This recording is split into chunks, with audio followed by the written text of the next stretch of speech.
The ice and rain protection system of Airbus A320 consists of 5 parts: the wing anti-ice, engine anti-ice, window heat, probe heat, and other rain protection components.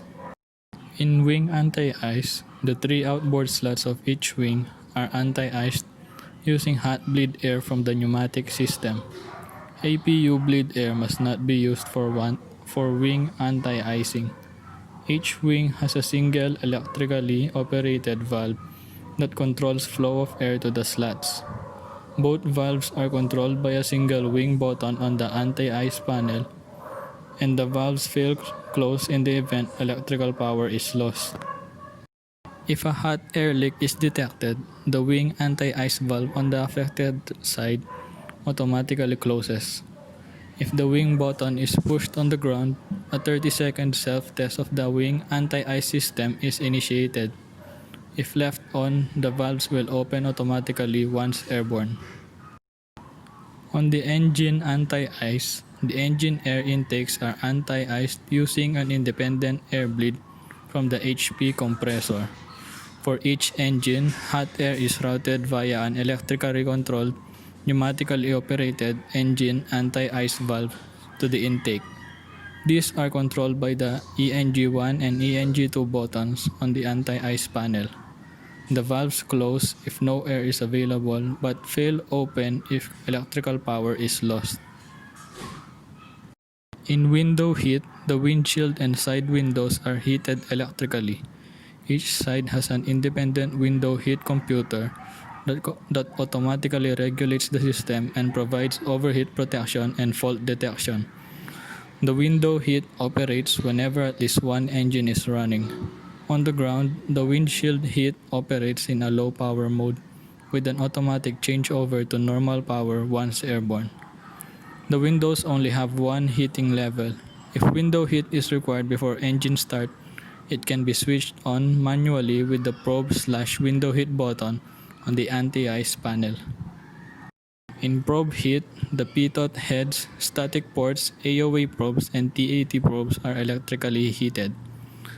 The captain's probes, F/O's probes, and standby probes each have an independent probe heat computer.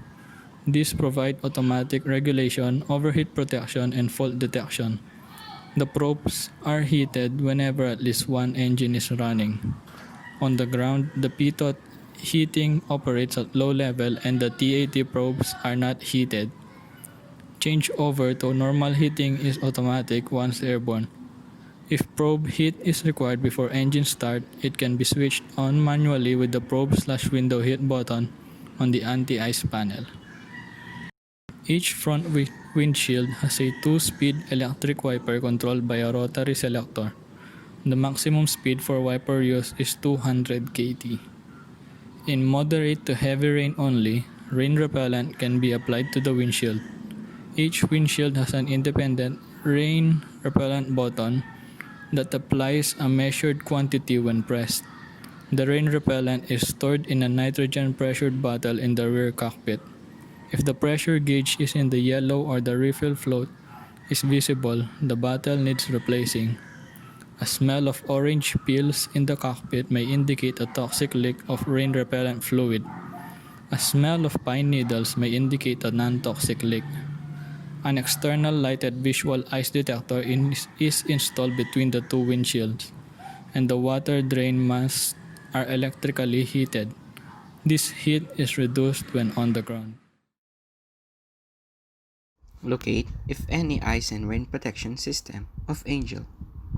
The ice and rain protection systems used on Cessna 150 to keep ice from forming on the following airplane components: wing leading edges, horizontal and vertical stabilizer leading edges, engine cowl leading edges, propellers, propeller spinner, air data probes, flight deck windows, water and waste system line and drains, and the antenna.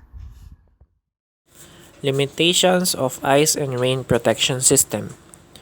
On the case of wing anti-icing, if required for takeoff, wing anti-ice must be selected on at least 3 minutes prior to setting takeoff power. and normal system operation must be verified prior to takeoff.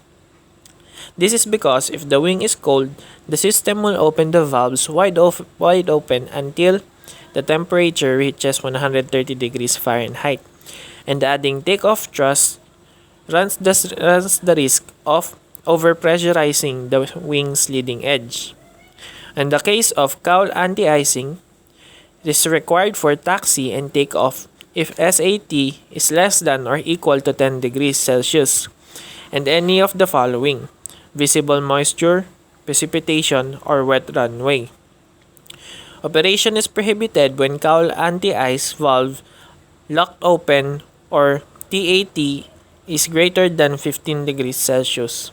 Note, cowl anti-ice will be auto-inhibited on ground when TAT is greater than 15 degrees Celsius with engine operating at greater than 72% N1. Engine 1.